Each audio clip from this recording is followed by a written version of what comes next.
ਆ ਭਰਾਵਾਂ ਦਾ ਮਾਣ ਹੁੰਦੇ ਨੇ ਤੇ ਸਪੈਸ਼ਲ ਵੱਡਿਆਂ ਭਰਾਵਾਂ ਦੀ ਨਜ਼ਰ ਏ। ਉਹ ਆਂਦੇ ਕਿ ਵੱਡਿਆਂ ਭਰਾਵਾਂ ਤੋਂ ਵੱਧ ਕੇ ਇਸ ਦੁਨੀਆ ਵਿੱਚ ਨਹੀਂ ਕਰਦਾ ਕੋਈ ਲਜਪਾਲੀ, ਤੇ ਵੱਡੇ ਭਰਾ ਹੀ ਨੇ ਜਿਹੜੇ ਨਿੱਕਿਆਂ ਦਾ ਰੱਖਦੇ ਨੇ ਦੁੱਖ ਦਰਦ ਸੰਭਾਲੀ।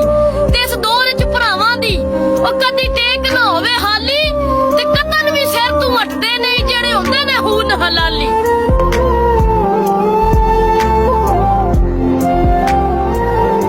विच महफिला बहना मैं आप छड़िया क्यों जे मतलब नहीं तकी है सारी दुनिया होवे मतलब ते अपना बढ़ा लैंदी बिन मतलब ना लांदी है यारी दुनिया। ते कोई साबित सबूत जे कर दसे जे किसे नाल कीती है वफादारी दुनिया, नाल वक्त बदल खान जांदी फकत दौलत दी है सिर्फ पुजारी दुनिया। बरियो बरी विच महफिला बहना मैं आप छड़िया क्यों जे मतलब नहीं तकी है सारी दुनिया होवे मतलब ते अपना बढ़ा लैंदी बिन मतलब ना लांदी है यारी दुनिया। ते कोई साबित सबूत जे कर दसे जे किसे नाल कीती है वफादारी दुनिया, नाल वक्त बदल खान जांदी फकत